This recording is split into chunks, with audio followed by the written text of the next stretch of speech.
Yeah. Can you tell Ukrainians, because not many Ukrainians know about this holiday, the Jewish holiday Rosh Hashanah. Can you tell the basics, the origin, the middle, and nowadays? I could try. Okay. Rosh Hashanah, the holiday that's coming up now, is the first day of the Jewish calendar year. The first day. That's why it's called Rosh Hashanah, the head of the year. Okay? And this comes up every year, just like January 1st is the secular year. Rosh Hashanah is the Jewish head of the year. It's a very solemn holiday. It's not joyous like January 1st. It's a day that's called, it's something new is coming into existence. In Jewish lore, this means that it's a day of judgment. A day of judgment, because anytime you want to do something new, you have to judge. Is it right or not? What is going to happen? So the Jewish New Year is a day of judgment. Not we, really, God takes the person, every single individual on planet Earth, right? There's 7 billion of us, but on this day, in Jewish tracts and Jewish books, it's written, God looks at every single person, judges whatever they did last year and the years before. It could be culmination, it could be just the 1 year. And according to what the person did, good or otherwise, that's how he will decree what's going to happen to this person during the next year. Now, he could be a very good person, but for whatever reason he did something wrong. There's a price you pay. You go through a red light, you pay a price, right? You hurt somebody, there's a price to pay. If you do something good and you did in a way that everyone benefits, so you get a reward for it. So there's reward and punishment. And that's the idea of the first day of the Jewish calendar year, right? And it's very solemn, and we, as Jews, therefore set aside a lot of effort and energy into praying to God on the first day of the year and the second day also, asking Him to give us a good year, right? I mean, years could be nice, but you take the people of the Hurricane Harvey in Houston or Hurricane Irma in Florida, it wasn't that good for them, right? There's a lot of damage and whatnot. And you have, other hand, people made money in the stock market. That's good, right? So whatever happens, we are asking for a sweet year, for a good year, for a beneficial year, for a healthy year, so that we would be able to live our lives and go forward. That's the idea behind the holiday of Rosh Hashanah. That's where it starts. And we do a lot of things that are symbolic. For instance, we'll eat a lot of honey on the first day of the holiday, as symbolic that we want a sweet year, a good year, stuff like that. And again, there are a lot of prayers, because we ask God to mitigate every decree, to do away with any decree that may be evil, that may hurt us, harmful for us and whatnot. It could be war, it could be financial suffering, it could be health suffering. There's a lot of areas in which a person could suffer during this life, and we hope to God and we pray that everything should be okay. That is the beginning and the origin of the Jewish New Year, which has happened every year since the world was created. In Jewish counting, this year is 5,778. Right? They have the year 2000, 9,000, 2017, whatever they have. But we have this year from the time of the Bible that says God created the world. That was the day of judgment. And that's the same day that we celebrate every year as a new year. Okay, this year is 5,778. Okay. You now want to know How it's evolved. How it's evolved. How it's evolved. Yeah, the holiday. Those years. The holiday, as we have it today, is the same holiday that was 1,000 years ago, and 2,000 years ago, and 5,000 years ago. And since Abraham, the patriarchs of the Jewish nation, Abraham, Isaac, and Jacob, since the time of Abraham, it's about 3,700 years, and this is the first day of the Jewish calendar, always, okay? And through the time of the receiving the Torah at Sinai, which is about 3,300 years ago, and through the era of the prophets, and through the Talmudic era, when the temple was built and Jews lived in Israel, and the temple, they used to go to the temple. This holiday has been celebrated the same way. It has not evolved any differently, right? It's a solemn holiday. It's a day where you don't do work. You know, if you have a business, you don't open the business. You don't open your store. You don't light. You don't put on any lights. You don't. There's a lot of different things that we don't do because of work, right? And we spend our time in prayer. Now, we also are happy, right? And there's a verse in the Bible about that. Today is the day of happiness. Celebrate the holiday. Eat good food. Celebrate. Why? We're in judgment. How can you celebrate when you're in judgment, right? Except that we believe, and this is the crux of all Judaism, we believe that God has compassion and mercy, and therefore, no matter how bad people are, you have evil people, take ISIS, or just go around killing people, whatever, right? It doesn't matter. We believe even with the evil that God will judge us compassionately and bring us a good year. We believe that. So we do celebrate, we do eat a festive meal, but we do spend a lot of time in prayer. That's the way it was back then in Talmudic times. That's the way it was in the Middle Ages. And that's the way it is today. Okay? Insofar as a special custom of the holiday, we blow the shofar, a ram's horn, right? The ram's horn is reminiscent of the biblical story of Abraham sacrificing Isaac on the temple, on the mount.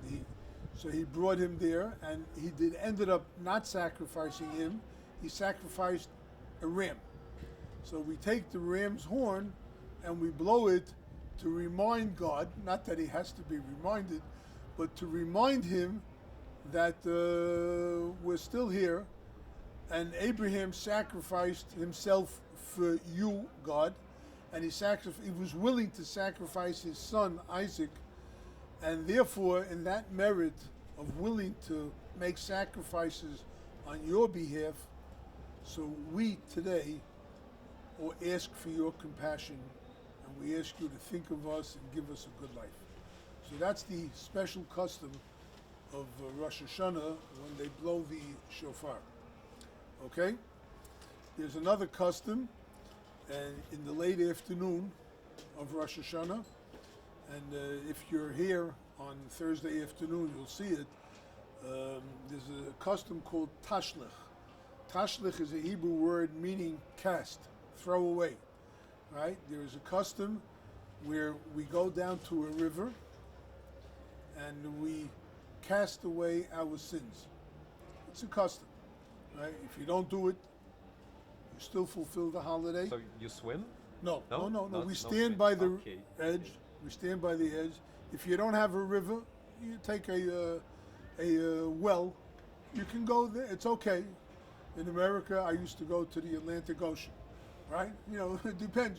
That's big because you just need water. Oh, you just need. But the Atlantic is big. It can take all of my sins, right? So we do that. We have this custom of tashlich, of casting away our sins, telling God that we are willing to cast away and throw away all the bad habits that we live with, all the bad things that we do, and we're telling you, God, please forgive us because we want to be good people. We want to be good. The sins are similar to Christianity sins, or even Muslim sins, or I or you don't have know. like a list of your own. Sorry for the No question. problem. I'm sorry for. Okay. The sins are biblical sins. They're written clearly in the Bible what is considered a mitzvah, a good deed, and what is considered a wrongful deed. And those are sins. Christians took their Bible from us, so therefore a lot of their sins are similar. And Muslims, I know that Muhammad had some Jewish scribes, and they probably got some of their Quran and other ideas from us too. But the sins that we're talking about are the sins, adultery, stealing, right? Speaking slander, speaking evil, things like that. These are sins. They're sins. Let's talk about Uman. Why Uman? Why is this land so important for the Jews? For us, okay. I have to backtrack a little bit. In all generations, we find it in Talmud, so therefore it goes back over 2,000 years, but that the people used to gather by the rabbis, by their leaders, to celebrate Rosh Hashanah. The reason for it was they are the leaders. A leader is also called a rosh, a head, right? And we would gather by the leader in order to ask for guidance, ask for help, teach me what I'm really supposed to be doing. That custom of being by the rabbis has continued from Talmudic times through 1,500 years ago, 1,000 years ago, 500, 300, 200 years ago. The Hasidic tradition began about 300 years ago, 250, 300 years ago. And they kept up with very deep seriousness and sincerity the custom of visiting their rabbis on Rosh Hashanah. And it still happens today in many, many Jewish communities, right? There are a lot of are you familiar with Hasidim, with the idea of Hasidim?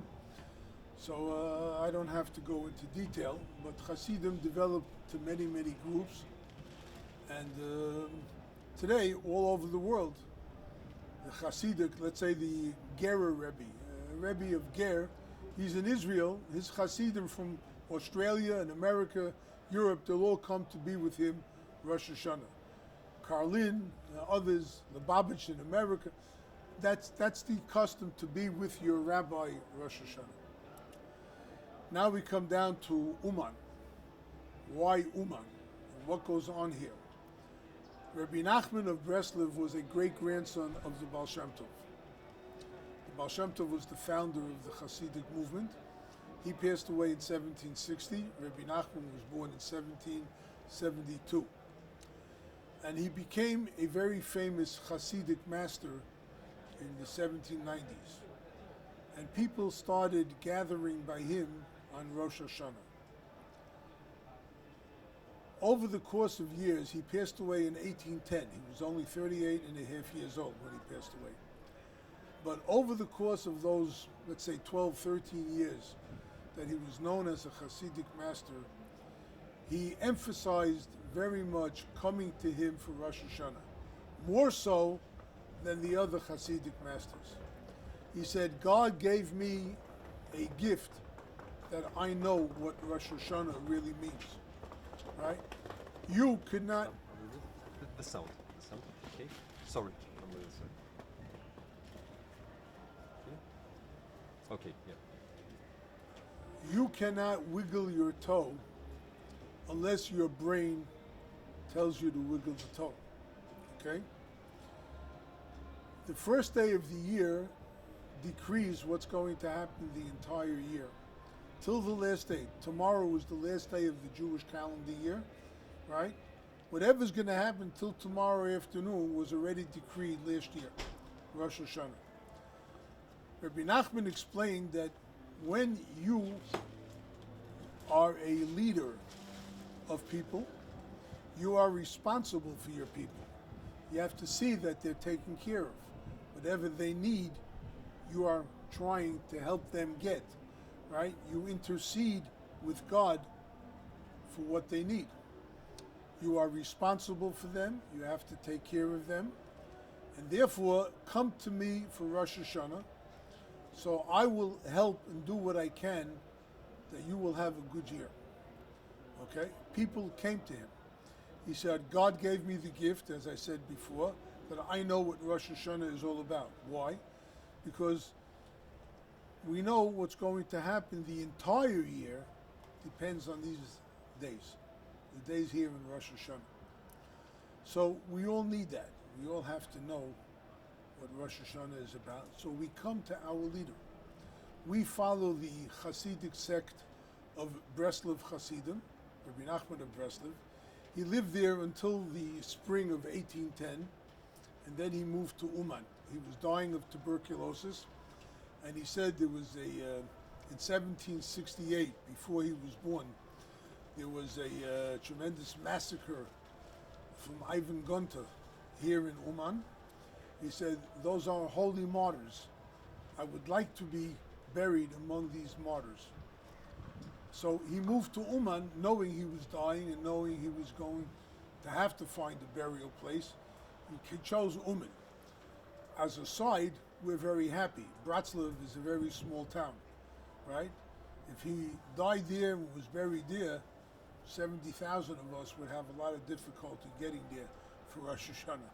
So we thank God that he died in Uman. He's buried here. But that's an aside. He said, come to me. And the last year, when he was already in Uman, this is a few weeks, he passed away in October 1810. Rosh Hashanah was 2 weeks before. And he said then, come to me Rosh Hashanah. Come to me Rosh Hashanah. The Hasidim that were there understood that he's not talking now because he's dying. They understood he's talking about the future. Come to me Rosh Hashanah in Uman. Okay? And they came. Even after he passed away, they came. They came during his lifetime, and they came to be with Rebbe Nachman in his burial place, even after Rebbe Nachman passed away. Okay? Get the guy out. No. Sorry. Not now. Yeah, they can come right now. Okay. Sorry. Oh, the place. Yeah. Okay. Yeah, let's continue. So now, it started in 1811 when the first group came.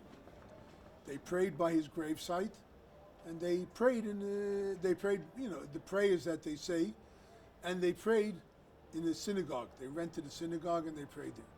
And that's how it developed over the years. In 1832, Rebbe Nachman of Breslov was Rebbe Nachman's closest disciple, and he started building a Breslov synagogue here in Uman, which he built. The building's still standing, and that was right opposite Rebbe Nachman's gravesite. So they would go to the gravesite before Rosh Hashanah, and they would pray in the synagogue on Rosh Hashanah. Okay? And it kept on growing and growing and growing until the Soviet Union took over, and they stopped people, because people used to come from Poland and from Israel and from other places. And they had to stop coming because the borders were closed. Then the Second World War didn't make things easier. In 1988, the Soviets gave 250 visas for people to come here to Uman for Rosh Hashanah. There are many people who used to come, and they try and come, but they would never let them come to Uman. Uman was a closed city. There was a military airfield here, and even though Sofievka, but they didn't allow Jews to visit Uman. Starting in 1988, they opened up for 250 people. They saw it wasn't bad, and the Hasidim were Hasidim. And they went to synagogue and they prayed, and that was it. So 1989, they opened up. They gave 1,000 visas. I was on that with one of those 1,000 visas. Thank God. I've been here every Rosh Hashanah since, and I've been here many times during the year. But Rosh Hashanah started then, 1989. That's when it became official, and there were 1,000 people here. And the following year, it went up to 1,500, and 2,500, and 3,000, 5,000, 7,000, and it kept on growing every single year.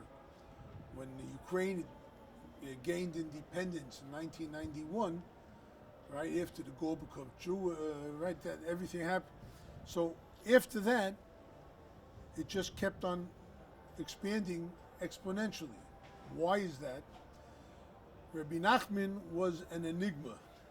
He was not very well known during his time. People knew of him, they heard of him, but they didn't know what he taught. In the last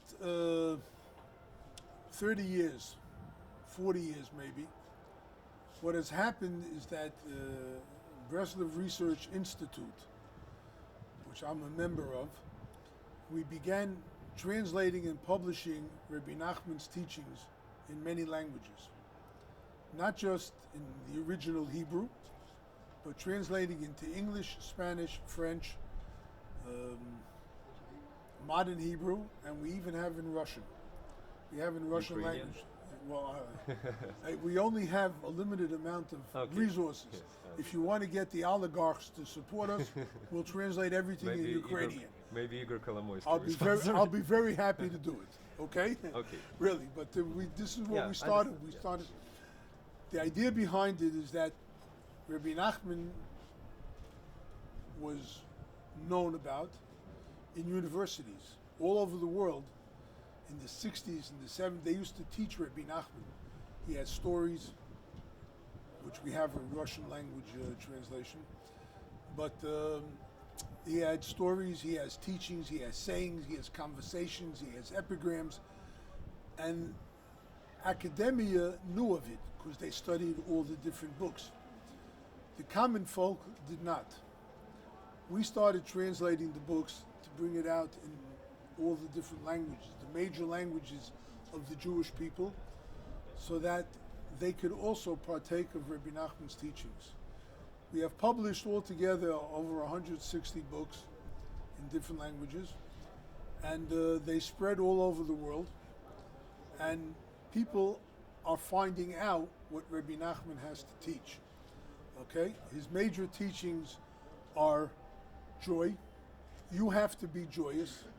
Today, all psychologists, there's depression, right? Rebbe Nachman taught this 200 years ago. Sigmund Freud was 100 years ago, right? And they don't believe what he taught anyway now. But whatever, Rebbe Nachman was 100 years before Freud. And all the things that modern psychology talks about today is found in Rebbe Nachman's teachings. And it's there for the world to benefit from. And as we began bringing out books, people would say, well, did Rebbe Nachman speak of this topic? I said, yes, make a book. So we made another book, and another book, and another book. Rebbe Nachman is talking about you have to make yourself happy. It doesn't come by itself. Too many things make you depressed. Make yourself happy. Rebbe Nachman said, never give up. Right? Things could be very black and very difficult. He says, but don't ever give up. You have tremendous resources inside you. Use them. Take your resources and build with them. Don't let it destroy you. Right? Rebbe Nachman taught, speak to God every day. You, take your words and speak to God. Any language, whatever you want, just speak to God. Make your connection. God is there for you. He wants to help you. But if you don't tell him what's your problem, go to the doctor and sit there, what's wrong? I don't know, right? You're not going to get healed. You go to the doctor. Anyway, he said, go to God, speak to Him, make your connection, your own private connection. Take a place secluded, quiet, which is hard if you have children, but take a secluded place in your house or go out to the forest and speak to God. Commune with Him every single day. Make your connection. You have faith. There's faith in God. But faith in God is not enough unless you have faith in yourself. You have to have faith in yourself to know that you can succeed. You can accomplish. And he also taught, be honest with yourself. Right? You know, people like to imagine, it's okay, it'll be no, be honest with yourself. Take a mirror, hold it up to your face. Do you like what you see? Or is there room for improvement? Anyway, there's a lot of things that Rebbe Nachman teaches. A lot of things. And, you know, it's getting out there. And people are finding Rebbe Nachman, and his teachings are amazing. And a lot of people tell me, what can I say? Rebbe Nachman speaks to me. He goes into my heart and he speaks to me, right? And if that's the case, who wouldn't want a teacher like that? A leader like that. So we have a leader like that, so we come to him Rosh Hashanah. And that's why we're all here in Uman, Rosh Hashanah. We come here. This brings me to the next question about, since the Uman is Ukraine, now it's bringing me to the question about relation between our people. Sometimes it was good, we live in peace, sometimes it was rough. We remember the Bogdan Khmelnytsky revolution against Poland, we remember the October Revolution, anarchists, reds, whites, we remember pogroms in Lvov, we remember Babi Yar. We remember the anti-Semitic politics in the Soviet Union, and we have now not very good statistic about that 36% of Ukrainians have anti-Semitic views. How we get along right now, I mean, how it's You're talking Ukrainian and Jew, or Yes. Ukrainian and Israel, or it's really Ukrainian the same and Jews. thing? Yeah, Okay? yeah, It really comes out to be the same yeah, thing. we remember the vote of Ukrainian delegations in United Nations. We remember all that. So how it's influenced? Okay. Thank God I'm not involved in politics, so I don't really, know what goes on in the bigger picture of what's taking place. I could say that in Judaism, right, we have our religion, and we have the way we live. We have lived since the Torah was given 3,300 years ago. And that's our way of life. It's the way we do things. Anti-Semitism has been around since before the Torah was given. I mean, the Egyptians enslaved the Jewish people back then. And even though we became a free people, we left Egypt, the Exodus and whatnot, and we lived in Israel, but there's always been battles. There have always been fights, just like there have been fights between the nations themselves. The Jews are a separate unit. We were taken as God's chosen people, and He gave us the Torah to keep us that way. And we're supposed to enlighten other people with the ways of God. That's the idea of the Jewish nation in history, the way we see it, okay? As far as all the nations are concerned, as you said, sometimes it's been good, sometimes it's been very favorable, and sometimes it's been rotten. Rotten to the core, right? The Grums, the Holocaust, there's no lack of history showing each way. My personal feelings that since the fall of the Soviet Union, right, to me, the Soviet Union was like an extension of Nazi Germany. Not in the physical Holocaust that they did, but with all the oppression of Judaism and religion. I mean, there's even Christians and so on. All that oppression, right, disappeared now, so to speak. And you don't see in the world,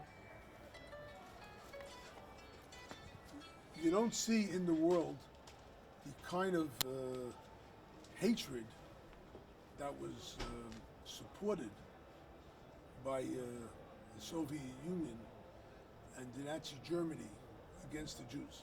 You don't see that now. We do have problems with Iran, with ISIS and stuff like that, okay. But they're against everybody. Right? Either you're Muslim, like North Korea. you're either Muslim or not, whatever, so fine. But as far as the world is concerned, there is now a movement throughout the world, even the Christian right in America, which at one time was very much anti-Semitic, they're also now leaning a lot towards the Jewish people. There's a lot of interaction between them and whatnot. When we come here to Uman, we come here with the feeling that we're coming to our leader, Rebbe Nachman, who taught us whatever it is that he teaches us, and we're willing to expose anybody or everybody to what he taught. We're willing to make the connection in that. And I will grant you that there are a bunch of crazies that come here too, right?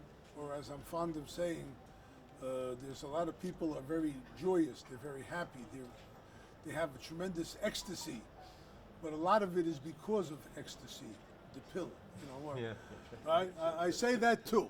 There are people like that. I'm not going to say, I'm not going to deny it. I'm not going to say there are crazies here also, whatnot. We have it. Like in every religion. Everywhere. And like in every place. Yes. It has that. But for the most part, the people who come here have one intention, to receive from their leader enough energy and spiritual feelings that they can go on for the next year.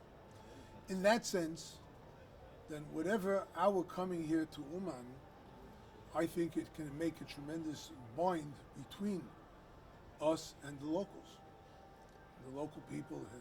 Now, when we first came here, back in 1989, 1990, there was a lot of trouble with the local mafia. They used to shut the lights on us, they used to shut the water on us, but eventually the government came in and helped us out. We don't have those kind of problems now, at least not that I know of. But it's been very cordial.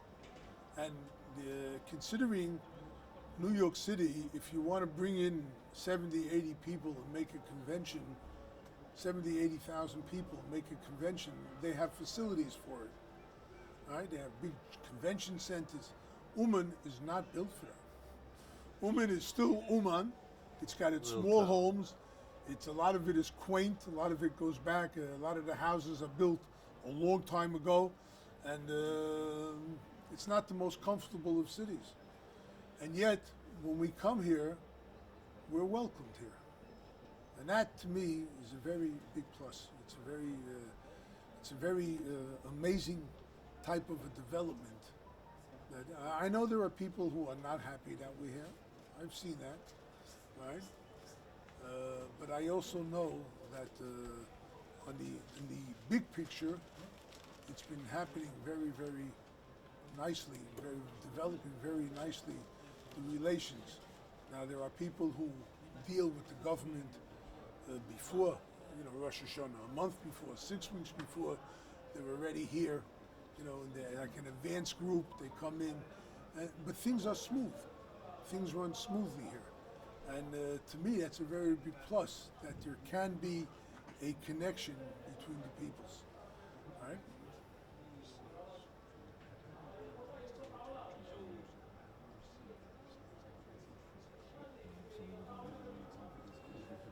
The last question, and it will be short. You can make it longer, you can ask more. It's Yeah. all right. I'm sorry. So we far have I've to answered the broadcast. Yeah. The Ukraine is multicultural. Right. We have Orthodox. We have two confessions, by the way. Yeah, we have Catholics, Greek Greek Catholics. Protestants celebrate the 500 years of Reformations in Monday, if I correct in yeah, if I'm correct, in Monday. We have Muslims, Crimean Tatars. Can Ukraine be this place where everybody can get along in the future, maybe? How do you see it? I see it as... Through 26 years you come into Ukraine. How you see the How do evolving I of see those? it happening? Yeah. It's the same thing throughout the world. Right? America is multicultural. There's a lot of hatred there. And there's a lot of love there. And the same thing, I mean, that's where I'm from, America, originally. And Israel is also multicultural. It's a small country, but it has Jews from Europe, Jews from America, South America, Australia, South Africa, from the Arab countries, and everyone is a different mentality. Everyone, right? Even if it's the same religion, it's still a different mentality. One of Rebbe Nachman's major teachings is all about peace. How to make peace. And he says, you have to focus yourself on getting God available to everybody. Because there's only one God. Right? There's only one God. But everyone views that one God from a different position. Right? Since we all look at it from a different position, right, we don't get along. Right? The idea is to recognize there is one God. If you have that one God, then everybody will turn to Him, and everything is okay. Everything is okay. Because I believe in God. I'm serving God the way I can. You serve God the way you can. So then everybody is more or less agreeable on the one central topic that everybody has to agree upon. And once we have that, but don't say that I'm better than you. That doesn't work. Don't say my religion is the best. Forget all that, right? There's a God, recognize Him. If you do that, if you strive for that, then you can have peace and you can have coexistence, even if you're all very different. Rebbe Nachman teaches that in many places. He says that the idea is that people think that, the other guy comes to me, you're doing it very nicely, but I'm going to suggest you do it this way. This is my way. Leave that alone. Do your job the way you can, and let the other guy do his job the way he can. And that way, you make a tranquil atmosphere. And a tranquil atmosphere, everybody could listen. If it's not tranquil, then there's like a hurricane or a wind, a thunderstorm. Right? You can't hear, right? But if you have tranquility in the ear, then it can work. How do you get tranquility? You give charity. Because then you create it's nice. I gave you, you gave me. We give something to each other. There's a bond between us. So the ear between us is not hostile, it's tranquil. Right? If you keep that tranquility, you give charity, and you help others, then you could learn to coagulate and be together, and everybody could live in peace. Thank you for this interview. Pleasure. Shana Tova. Shana Tova.